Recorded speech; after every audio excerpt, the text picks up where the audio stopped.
செல்வங்களே, உங்கள் அனைவருக்கும் வணக்கம்.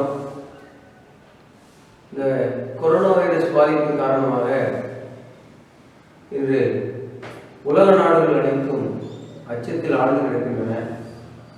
நாம் இதற்கு விதிவிலக்கல்ல. இருப்பினும் மேல்நிலை 2ஆம் ஆண்டு பயிலும்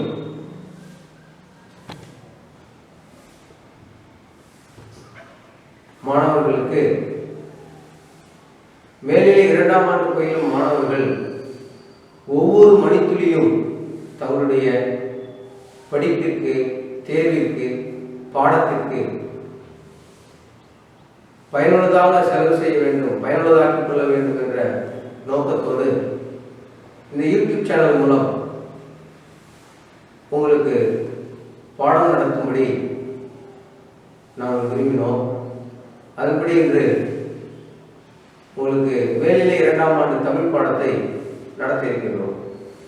இதை முழுமையாக கேட்டு பார்த்து பயனடைமாறு கேட்டுக்கொள்கிறோம். இனி நம்முடைய 12ஆம் வகுப்பு தமிழ் பாடத்தில் இயல் 1 கவிதை பேழை என்ற தலைப்பில் இளந்தமிழே என்ற கவிதையை நாம் படித்து அதற்கான விளக்கங்களை அறிந்து கொள்வோம்.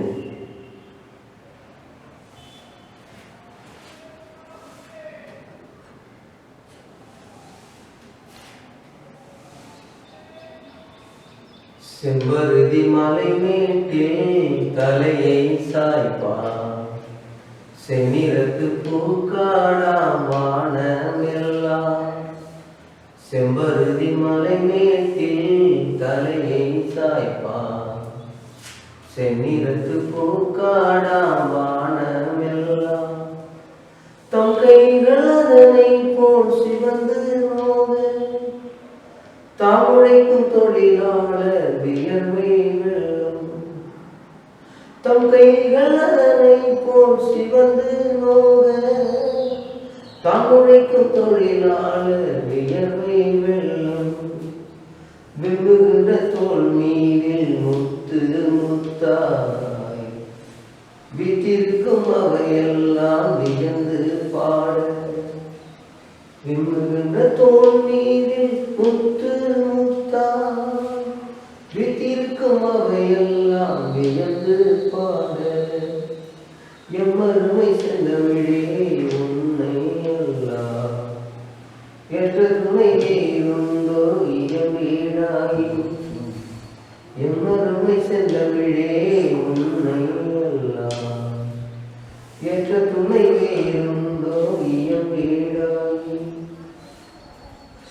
முழுவரும் கவிதைக்கு உணவாயுங்கள், முத்தமிழே நீளாய் முன்னால். முழுவரும் கவிதைக்கு உணவாயுங்கள், முத்தமிழே நீளாய் முன்னால். பாண்டியரின் சங்கத்தில் கொழுவிருந்தார், பாடி முதல் வள்ளல்களை இன்று தந்தார். பாண்டியரின் சங்கத்தில் கொழுவிருந்தார், பாடி முதல் வள்ளல்களை இன்று தந்தார்.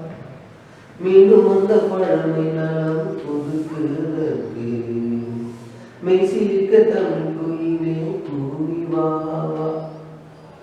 மீண்டும் அந்த பழமை நலம் புதுக்குதற்கு, மெய்சிலிருக்க தமிழ் குயிலே கூறிவாவா. குண்டதனை உடைத்தெழுந்த சிங்கம் போல, குளிர்பொதிகை தென்றமிழே சீரிவாவா. குண்டதனை உடைத்தெழுந்த சிங்கம் போல, குளிர்பொதிகை தென்றமிழே சீரிவாவா. குளிர்பொதிகை தென்றமிழே சீரிவாவா.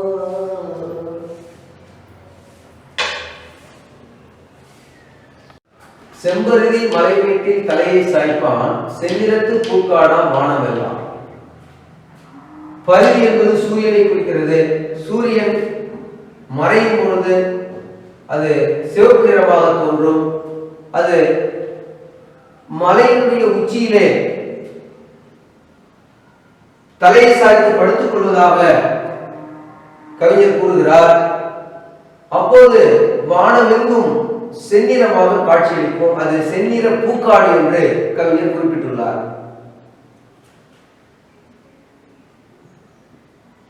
தம் கைகள் அதனை போல் சிவந்து நோக தாம் உழைக்கும் தொழிலாளர் வியர்வை வெள்ளம்.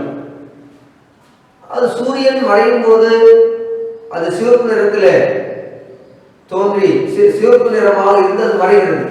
அதனை போல தங்கள் கைகள் சிவக்கும்படி உழைக்கும் தொழிலாளர்களுக்கு வியர்வை தோன்றும். வியர்வை எப்படி தோன்றும்? விரும்புகின்ற தோல் மீது, அதாவது கடுமையாக உழைக்கின்ற வேளையிலே அவர்களுடைய உடலில் நரம்புகள், தசைகள் இவைகள் எல்லாம் உடைத்துக் கொண்டிருக்கும், விரைத்துக் கொண்டிருக்கும். அப்போது அவருடைய தோல் மீதில் முத்து முத்தாக வியர்வை துளிகள் தோன்றியிருக்கும், வீற்றிருக்கும்.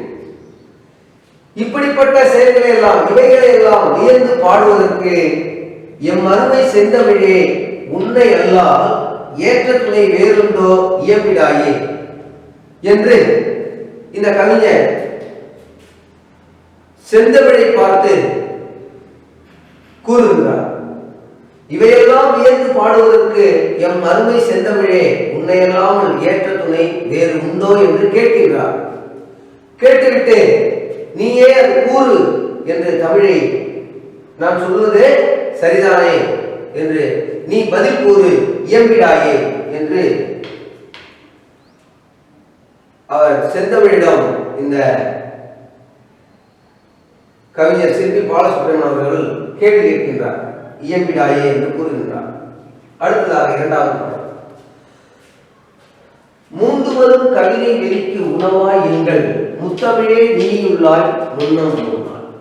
மூன்று வரும் கவிதை வெறிக்கு. இது கவிதை வெறிக்கு என்பது, இது வெறிக்கு என்றால் இது பசி. அதுக்கடுத்து உணவு என்று குறிப்பிடப்பட்டுள்ளது. கவிதை எழுத வேண்டும் என்று ஒரு தாகம், ஒரு பசி ஏற்படும். அதுதான் மூன்று வரும் கவிதை வெறி.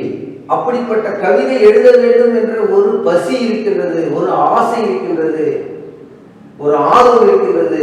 அந்த ஆர்வம், அந்த பசிக்கு உணவாக எங்கள் முத்தமிழே, இயலிசை நாடகம் அடங்கிய முத்தமிழே நீ இருக்கின்றார். இப்படிப்பட்ட தமிழே நீ முன்னம் ஒரு நாள், பழங்காலத்தில், அதாவது சங்க காலத்தில் அதாவது முன்னம் ஒரு நாள் பாண்டியன் சங்கத்தில் கொலுவிருந்தாய். பாண்டியன் சங்கம் வைத்து வளர்த்த, அந்த சங்கம் வைத்து உன்னை வளர்த்த அந்த சங்கத்திலே நீ வீற்றிருந்தாய். அது மட்டுமல்ல, பாரி முதலான பெரும் வள்ளல்களை நீ எங்களுக்கு பெற்று தந்தாய், அதை ஈன்று தந்தாய். அப்படிப்பட்ட அந்த பழமையான நலம், அதாவது மீண்டும் அந்த பழமை நலம் புதுக்குதற்கு, அப்படிப்பட்ட அந்த பழமையான அந்த பழம் சிறப்புகளை புதுப்பித்துக் கொண்டு தற்போது மெய் சிலிர்க்கும்படி தமிழ் குயிலே கூவி உலகமெங்கும் நீ உலவி வர வேண்டும், வா வா என்று இங்கே தமிழை அழைக்கின்றார். பழமை நலத்தோடு புதுப்பித்து, பழமை நலத்தை எல்லாம் புதுப்பித்துக் கொண்டு தற்போது யாவுடைய வெய்யும் சிலிர்க்கும்படி தமிழ் குயிலே நீ உலகத்தில் வலம் வர வேண்டும் என்று அழைக்கின்றார். தமிழ் குயிலே வா வா, கூவி வா வா என்று அழைக்கின்றார். கூண்டதனை உடைத்திருந்த சிங்கம் போல குளிர் புதிகை தென்தமிழே சீரி வா வா.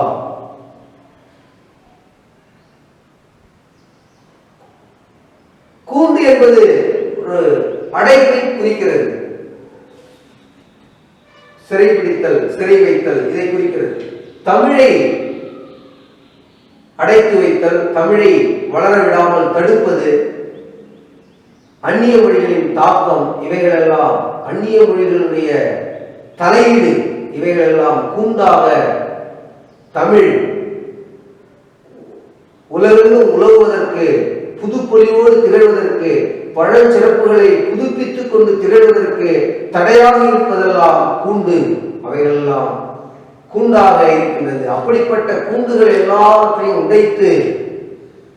உடைத்தெழுந்த சிங்கம் போல குளிர் பொதிகை தென்தமிழே சீரி வாவா. குளிர் பொதிகை என்பது பொதிகை மலையில் தோன்றி, பொதிகை மலையில் தான் அங்கே அகத்திய முனிவர் போன்றவர்கள்லாம் இருந்தார். அங்கேதான் இங்கே சிவன் தமிழ் மொழியை அகத்தியனுக்கு கொடுத்ததாக சில வரலாறுகள் குறிப்பிடுகிறது, செய்திகள் குறிப்பிடுகிறது. அது அந்த பொதிகை மலையிலிருந்து தான் தமிழ் வந்தது. அதுபோல கூண்டதனை இருக்கின்ற தடைகள் எல்லாம் உடைத்தெழுந்து சிங்கம் போல மீண்டும் ஒரு புது பொலிவுடன், புதிதாக வருவது போல, அதாவது புது பொலிவுடன் பழஞ்சிறப்புகளை எல்லாம் கொண்டு புதுப்பித்துக் கொண்டு தற்போது யாருடைய மெய்யும் செலுக்கும்படி உலகெங்கும் நீ உலவி வர வேண்டும். தடைகள் எல்லாம் உடைத்தெழுந்து சிங்கம் போல அந்த குளிர் பொதிகை தென்தமிழே நீ சீறி வர வேண்டும், வா வா என்று அழைக்கிறார்.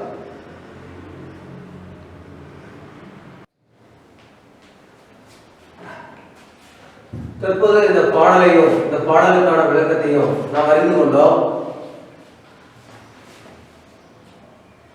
இப்போது இந்த பாடலுடைய ஆசிரியர் சிற்பி பாலசுப்ரமணியம் அவர்களுடைய குறிப்புகளை நாம் பார்ப்போம். சிற்பி பாலசுப்ரமணியம் அவர்கள் கவிஞராகவும் இதழாசிரியராகவும் பேராசிரியராகவும் மொழிபெயர்ப்பாளராகவும் பன்முகம் கொண்டு விளங்குகின்றார். இவருடைய கவிதைகள் ஆங்கிலம், கன்னடம், மலையாளம், மராட்டி, ஹிந்தி ஆகிய மொழிகளில் மொழிபெயர்க்கப்பட்டுள்ளன. இவர் 2 முறை சாகித்ய அகாடமி விருது பெற்றுள்ளார்.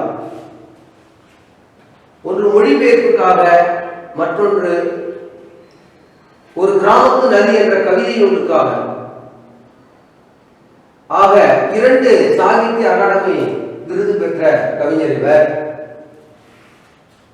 இவருடைய கவிதை நூல்கள் ஒளிப்பறவை, சர்ப்பயாகம், சூரிய நிழல்,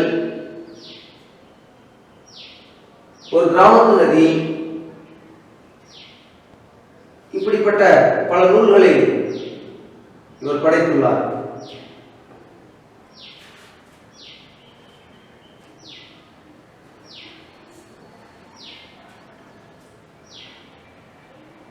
இந்த சிற்பி பாலசுப்ரமணியம் அவர்கள் சாகித்ய அகாடமி துறையில் செயற்குழு உறுப்பினராகவும் செயல்பட்டு வருகிறார். தற்போது செயல்பட்டு வருகிறார். இவர் எழுதிய இன்னும் சில நூல்கள், இந்த கவிதைகளுக்குள்ள ஒரு சில நூல்கள் இன்னும் இருக்கு. அதுல பூஜ்யங்களின் சங்கிலி அப்படிங்கிற ஒரு நூலும் உண்டு. பூஜ்யங்களின் சங்கிலி அப்படிங்கிற ஒரு நூல். அதோட இவர் உரைநடை நூல்களையும் பல நூல்களை எழுதியுள்ளார். அதிலே சில குறிப்பிடப்பட்டுள்ளன. ஒன்று இலக்கிய சிந்தனைகள், மலையாள கவிதை, அலையும் சூடும், இப்படிப்பட்ட உரைநடை நூல்களை இந்த சிற்பி பாலசுப்ரமணியம் அவர்கள் இயற்றியுள்ளார். இவர் மலையாளத்திலிருந்து கவிதைகளையும் புதினங்களையும் தமிழில் மொழிபெயர்த்துள்ளார். இவ்வாறாக பல சிறப்புக்குரியவர் ஆசிரியர் சிற்பி பாலசுப்ரமணியம் அவர்கள். இந்த இளந்தமிழே என்ற இந்த கவிதையும் கூட நிலவுப்பூ என்னும் கவிதை தொகுப்பில் இடம்பெற்றிருக்கிறது.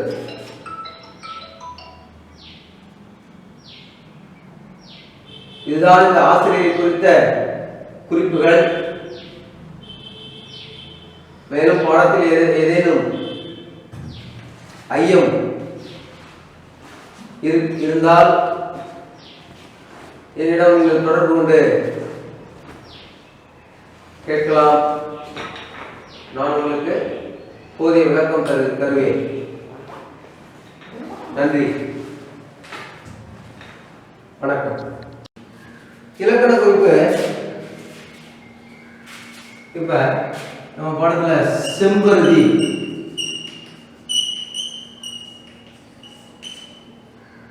செந்தமிழ்,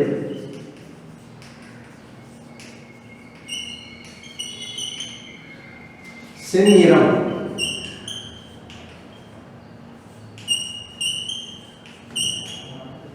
செம்பருதி, செந்தமிழ், செந்நிறம்.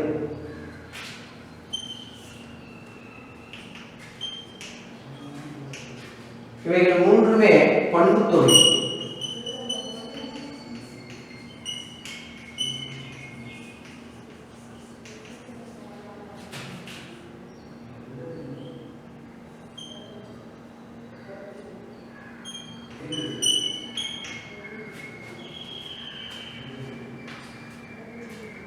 பண்புத்தொகை அப்படின்னு சொன்னா, பண்புத்தொகை அப்படின்னு சொன்னா அதுல நிறம், அளவு, சுவை,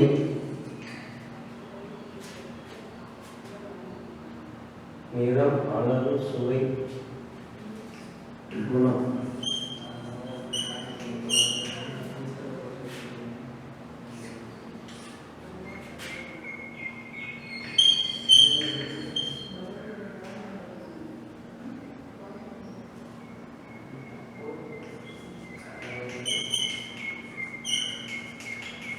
இதன் அடிப்படையில் வரும்.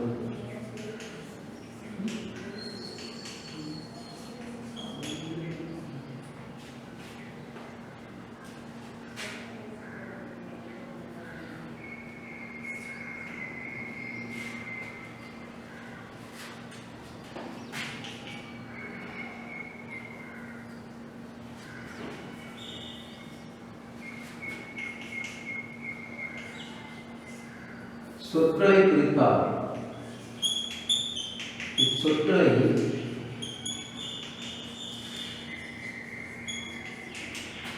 பிரித்தால்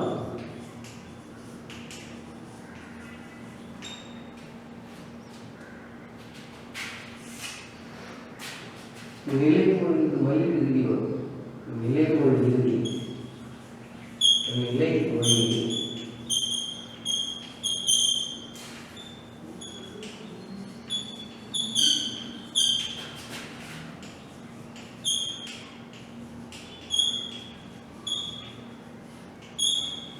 மொழி விகுதி வரும்.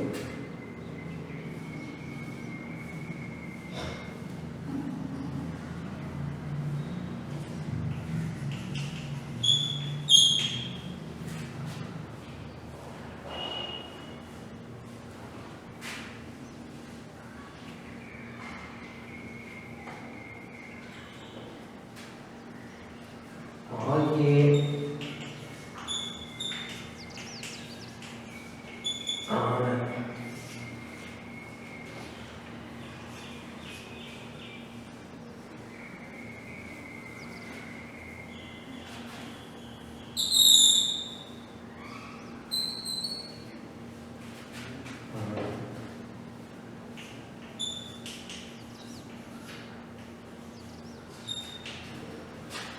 மறைவு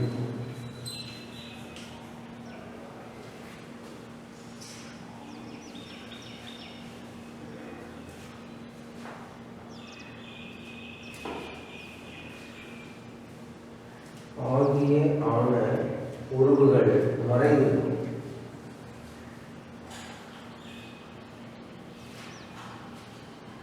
மறைவு மறைவு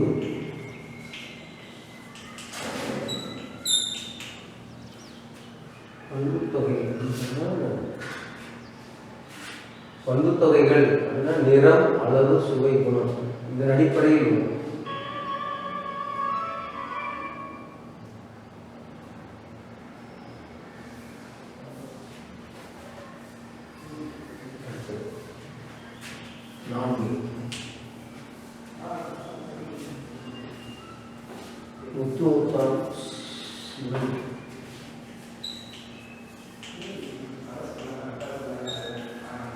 முத்து முத்தாய்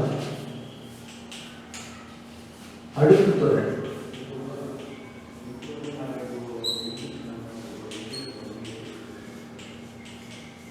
அடுக்கு தொடர். அடுக்கு தொடர்னா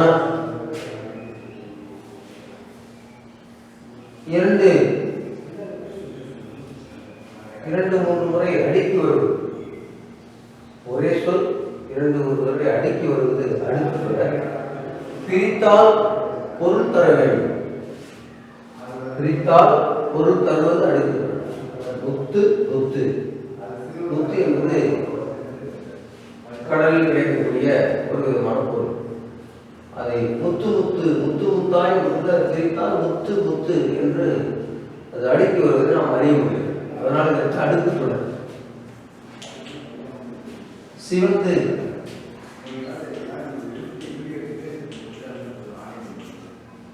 சிவந்து என்பது இதுல இது ஒரு வினை எச்சமாக இருக்கிறது, முற்று பெறவில்லை. சிவந்தன சிவந்தது அப்படின்னா முற்று பெற்றது. சிவந்தது அது சிவந்து அப்படின்னு சிவந்து. இதற்கு பின்னால இன்னும் பல செயல்கள் நிகழ்ந்தது. இந்த சிவந்து என்ற இந்த சொல்லுக்கு பின்னால இன்னும் செயல்கள் நடைபெறுவதாகவே இருக்கிறது. இன்னும் இதற்கு பிறகு இந்த செயல்கள் இருக்கிறது, வினைகள் இருக்கிறது. அதனால் இது முடியாத அல்லது முற்று பெறாத இருப்பதனால் இதனை தொடர்ந்து வினை நிகழ்வதால் இதற்கு வினை எச்சம். இதற்கு வினை எச்சம்.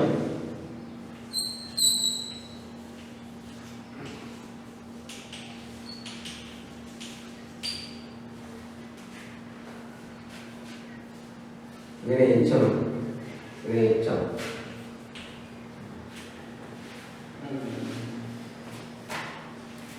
வியர்வை வெள்ளம்.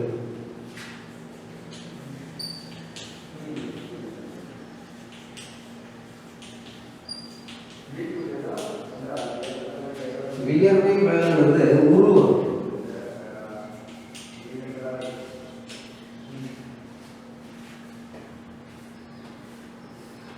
உருவம் அப்படின்னு பார்த்தா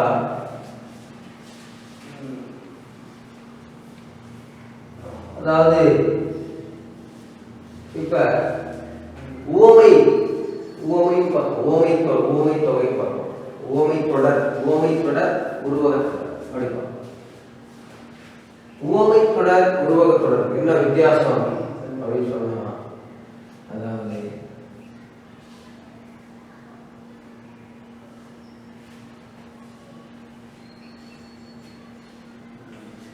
பவளவாய்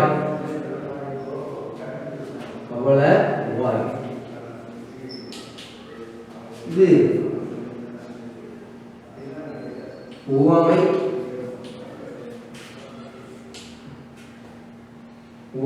தொகை.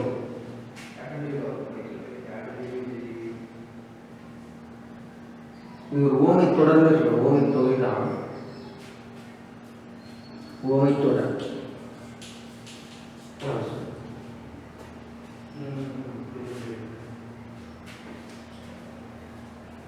பவளம் இது உவமை.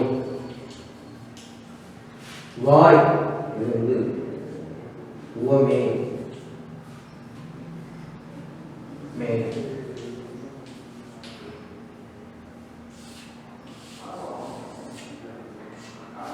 உவமை தொடர்.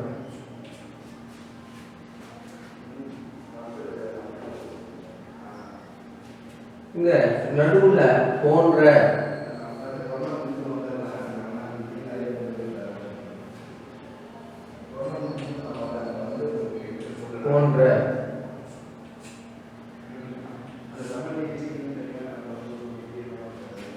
மறைவு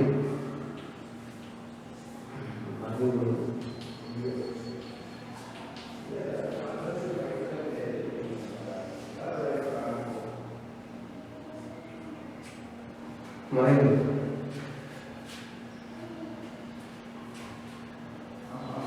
வியர்வை வெள்ளம் உருவகத்துல பவளம் போன்ற வாய் தான் உவமை தொடர். பவளவாய் என்பது உவமைப்படர், வாய்ப்பவளம் என்பது உருவகப்படர். இங்கே பவளம் போன்ற வாய் என்று சொல்லலாம், அது உவமை, விரி உவமை. இங்கே பவளவாய் என்பது அதுவும் உவமை தான், ஆனால் இது வந்து தொகை உவமை. இது போன்றது மறைவு இருந்தால பவளவாய் என்பது தொகை உவமை. சரி, அது போகும். இப்போது பவளவாய் என்பது ஒரு உவமை தொடர், வாய் பவளம் என்பது உருவக தொடர். வாய் பவளம் என்பது உருவக தொடர். வாய் பவளம்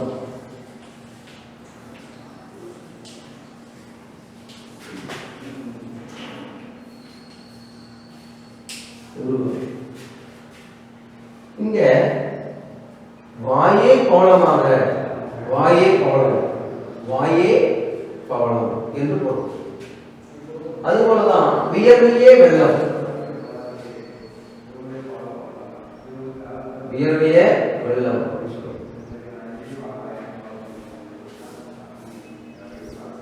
வெள்ளம் போன்ற வியர்வை அப்படின்னா அது வந்து உவமைப்படும். இந்த வெள்ளம் போன்ற வியர்வை அப்படின்னு சொன்னா அது வந்து விரி உவமை. வெள்ள வியர்வை அப்படின்னு சொன்னா அது வந்து அதாவது அது ஒரு தொகை உவமை, வெள்ள வியர்வை. ஆனா இந்த இடத்துல வெள்ளம் பின்னால் வியர்வை முன்னால், அதாவது உவமேயம், உவமேயம் தான் இந்த வியர்வை, அது முதல்ல வருது. உவமேயம் முதல்ல வந்தா அதற்கு பெயர் உருவகம். உவமை உவமேயத்துக்கு பின்னால் சென்றால் அதான் உவமை, உவமேயம் முதலாவது, உவமேயம் முதலாவது, உவமை அதற்கு அடுத்து வந்தால் அது உருவகம், அது உருவகம். உதாரணத்துக்கு போல பவளம் வந்து உவமை, வாய் வந்து உவமை. வாயை உயர்த்தி புகழ்ந்து சொல்லணும், அதற்கு ஒரு உவமையை பயன்படுத்தணும். பவள வாய் என்று தலைவனுடைய அது வாயை அப்படி புகழ்ந்து சொல்வதற்காக சொல்லுவோம். அதே நேரத்தில் பவளம் போன்ற வாய் என்று சொல்வது அது உவமைப்பட, உன் வாயே பவளம்தான் என்பது இதுதான் உருவம். அதுதான் வெள்ளம் போன்ற வியர்வை என்று சொல்வதை விட சொல்வது வெள்ளம் போன்ற வியர்வை என்பது உவமை. வெள்ள உவமை என்பது உவமை. வியர்வையே வெள்ளமாக, வியர்வையே வெள்ளமாக என்பது உருவம். இதுதான் சரி. பகுபத உறுப்பிலக்கணம். இப்போ நம்ம பாடத்துல சாய்ப்பான் அப்படின்னு ஒன்று ஒரு சொல். சாய்ப்பான்,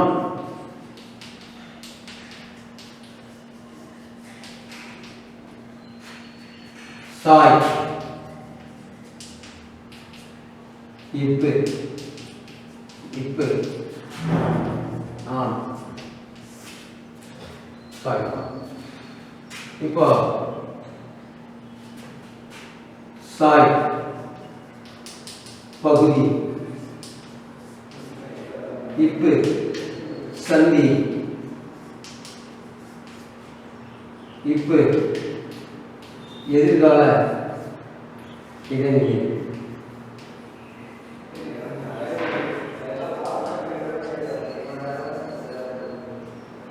ஆண், ஆண்பால், வினைமுற்று,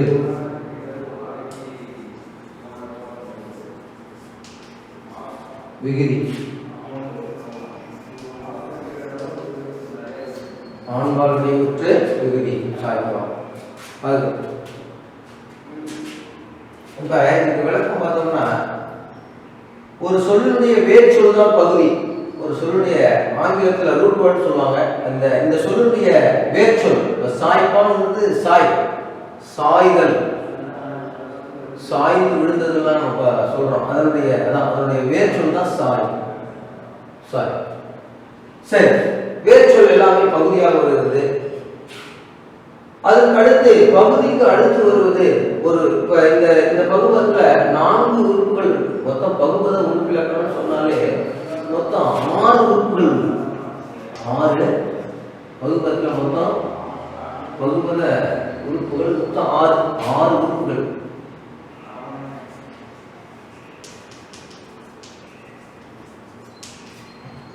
6 உறுப்புகள்ல குறைந்த பகுபதத்துல குறைந்த அளவு எத்தனை உறுப்புகள் இடம்பெறலாம் அப்படின்னு சொன்னா பகுதி விகுதி இடம்பெறலாம். பகுதி விகுதி, வெறும் பகுதியும் விகுதியும் மட்டும் இருக்கலாம். குறைந்தது ஒண்ணு மட்டும் தனியா இருக்க.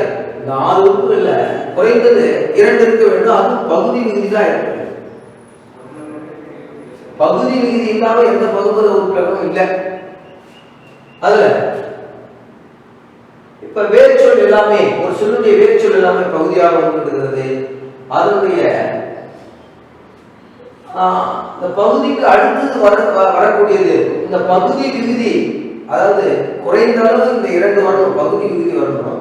அடுத்தது மூன்றாவதா ஒரு 3 உறுப்புகள் இருக்கலாம் அப்படின்னு சொன்னா அது இடைநிலை இருக்கலாம். இடைநிலை வரும். 3 உறுப்புகள் சொன்னா குறைந்த அளவு 3 உறுப்புகள் தான் இருக்கு. 3 உறுப்புகள் இருக்கிற பகுபத உறுப்பினர்களை ஏதாவது சொல்லுங்க அப்படின்னு சொன்னா அதுல இடைநிலை வரும். மூன்றாவது நடுவில் என்ன வரும்? இடைநிலை வரும். ஒன்று பகுதி, அதுக்கடுத்து இடைநிலை, அதுக்கப்புறம் விகுதி வரும். 4வது 4 உறுப்புகள் வரக்கூடிய இடத்துல எப்படி வரும் அப்படின்னு சொன்னா இப்ப அதுதான் இதுதான் 4 உறுப்புகள் இதுல இருக்கு. முதல்ல பகுதி இருக்கு. பகுதிக்கும் 4 உறுப்புகள் இருக்கிற இடத்துல பகுதிக்கு அடுத்தது என்ன வரும் அப்படின்னு சொன்னா சந்தி வரும். சந்தி எப்படி இடம்பெறும்? பகுதிக்கும் இடைநிலைக்கும், இது பகுதிக்கும் இடைநிலைக்கும் நடுவில் வருவது சந்தி. 4 உறுப்புகள் இருக்கும்போது அதுல 2வதாக இருக்கின்ற உறுப்பு சந்தியாக எப்படி என்றால் பகுதிக்கும் இடைநிலைக்கும் நடுவில் வருவது சந்தி. அடுத்தது இந்த 4 உறுப்புகளில் 3வதாக இருக்கக்கூடியது அதுதான் இடைநிலை. இடைநிலை 3 காலங்களை காட்டும். இடைநிலை காலம் காட்டும். காலம் காட்டக்கூடியது. அதுல நிகழ்கால இடைநிலைகள், இது இறந்த கால இடைநிலைகள், நிகழ்கால இடைநிலைகள், எதிர்கால இடைநிலைகள். இறந்த கால இடைநிலை அப்படின்னு சொன்னா இத்து, இட்டு, இரு, இன். நிகழ்கால இடைநிலை அப்படின்னு சொன்னா கிரு, கின்று, ஆனின்று. எதிர்கால இடைநிலை அப்படின்னு சொன்னா இப்பு, இவ்வு. இந்த இப்பு கூட எதிர்கால இடைநிலை. சரி, இப்படி 3வதாக இந்த 4 உறுப்புகள் இடம்பெற்றிருக்கிற அந்த சொற்கள்ல, அந்த பகுபதத்துல 3வதாக இருக்கக்கூடியது இடைநிலை. அது காலம் காட்டும். அந்த எழுத்தை பொறுத்து அது எந்த காலமோ அதை நாம் குறிப்பிட வேண்டும். இது இப்போங்கிறதுனால அது எதிர்காலத்தில் குறிக்கிறது. ஆன் இந்த 2 சுழியின் யாரை குறிக்கிறது? சாய்ப்பான் அப்படிங்கிறது. அது நகர ஒற்றுன்னு சொல்லுவாங்க. இந்த இன்ன நகர ஒற்று அப்படின்னு சொல்லுவாங்க. நகர ஒற்று வந்தால் அது ஒரு ஆண்பாலை குறிக்கிறது. ஆண்பால், அந்த ஆண் தான் இந்த ஆண்பால். நகர ஒற்று வந்தால் அது ஆண்பால். ஆண்பால் பெண்பால் சொல்லுவோம். ஆண் அல்லது பெண் சொல்லுவோம். பெண்ணுக்கு லகர ஒற்று இன்னுக்கு மேல ஈ போட்டா அது பெண்ணை குறிக்கும். சாய்பால் அப்படின்னு. இங்க ஆண் நகர ஒற்று வந்ததுனால அது ஆண்பால் வினை ஒற்று. இந்த சொற்கள் முழுமையா முடிவடைந்து விட்டது. இந்த செயல் முடிவடைந்து இந்த சொற்களை முற்று பெற்று விட்டது. முற்று பெற்றதனால் அது வினை முற்று. இந்த சொற்கள் இருக்கிற வினையானது முற்று பெற்று விட்டது. அதனால் வினை முற்று விகுதி. ஆண்பால், இதில் ஆண்பால் இருக்கிறது. இதனுடைய வினை முற்று பெற்று விட்டது. அதனால் ஆண்பால் வினை முற்று விகுதி. புரியுது? அடுத்தது விம்முகின்ற. அடுத்தது விம்முகின்ற. விம்முகின்ற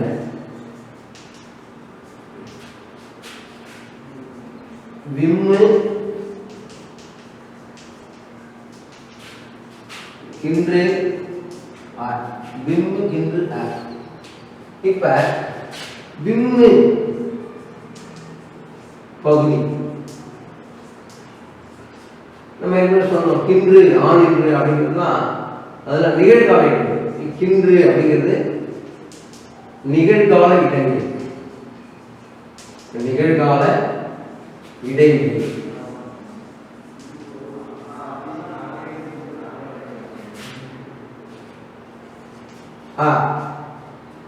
பெயரச்ச விகுதி. பெயரச்ச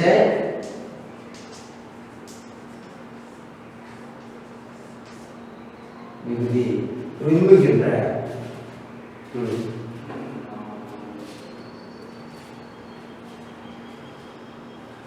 பெயரச்ச விகுதி என்று சொன்னால் இதற்கு பின்னால் பெயர் வரும். இந்த விரும்புகின்ற செய்யுள்ள இந்த வார்த்தை இடம்பெற்றது இல்லையா, இதற்கு பின்னால இதற்கு அடுத்து வரக்கூடிய ஒரு சொல்லானது பெயர் சொல்லாது. அங்க ஆரம்பம் விம்முகின்ற தோல், விம்முகின்ற தோல் பாடல். அப்ப தோல் என்பது ஒரு பெயர். அதனாலதான் இதற்கு அடுத்து ஒரு பெயர் வருகிறது. அதனால இந்த சொல்லானது அதாவது எச்சமாக இருக்கு. இதற்கு பின்னாலே ஒரு பெயர் வருகிறது. அதனால் இதற்கு பெயர் எச்சம் என்று பெயர். அதற்கடுத்ததாக வியந்து, வியந்து, அதற்கடுத்ததாக நம்ம பார்க்கும்போது வியந்து.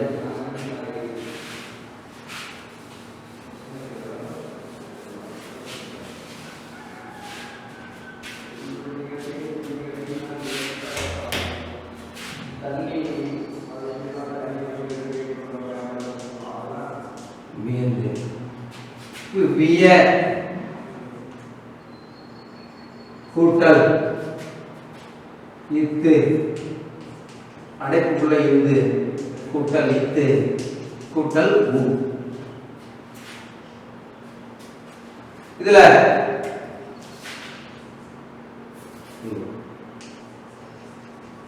விய இதனுடைய வேர்ச்சொல் வியந்துங்கிற வேர்ச்சொல் விய.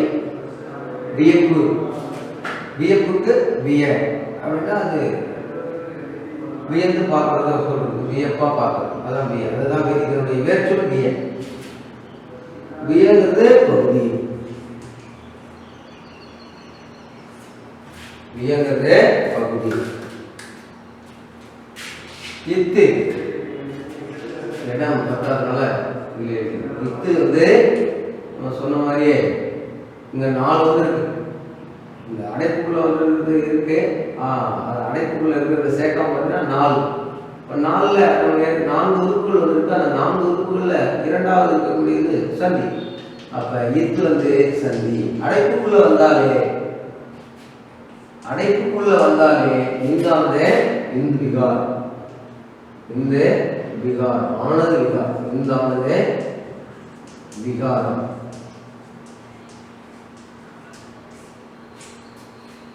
அடைப்புக்குள்ள வந்தாலே விகாரம். அடுத்தது மூன்றாவதாக இருக்கக்கூடியது இத்து வந்து இறந்த கால இடைநிலை. இறந்த கால இடைநிலை.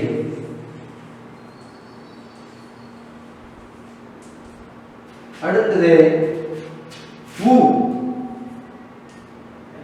வியந்து அப்படிங்கிறது. இது ஒரு எச்சம், இது ஒரு வினை எச்சமாக இருக்கிறது. வினை எச்சம்னா முற்று பெறாமல் இருக்கு. முற்று பெற்றால் அது வினை முற்று பெறாவிட்டால் அது எச்சம். இது வினை முற்று பெறாமல் இருக்கின்ற ஒரு எச்சம். அதனால இது வினை எச்சம். வினை எச்சம்.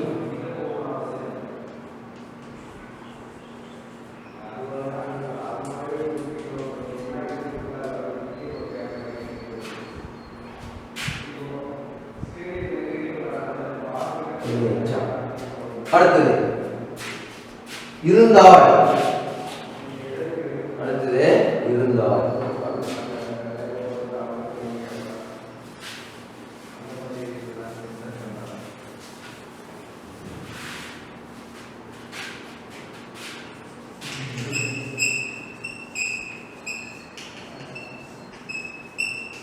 இருந்தால் இரு இத்து இந்து இத்து ஆய். இப்ப இந்த இருந்தால் சொல்ல நம்ம பிரித்தோமானால் பிரித்து விட்டோம். இதனுடைய வேர்ச்சொல் இரு, இதுதான் பகுதி. இப்ப இரு என்பது பகுதி. இத்து இதுல 4 உறுப்புகள் இருக்கு. 1 2 3 4 பிராக்கெட்ல வந்து சேர்த்து 5, பிராக்கெட்ல சேர்க்காம 4. அப்ப அடைப்புக்குள்ள வந்திருந்தா அதை நம்ம கணக்குல இருக்குது. இருந்தாலும் அதை கணக்குல சேர்க்காம இருந்தா 4. இப்ப இரு என்பது என்னது? பகுதி. இத்து இப்ப 4 உறுப்புகள் வந்தால் அது இரண்டாவது உறுப்பு வந்து சந்தி. இது வந்து சந்தி.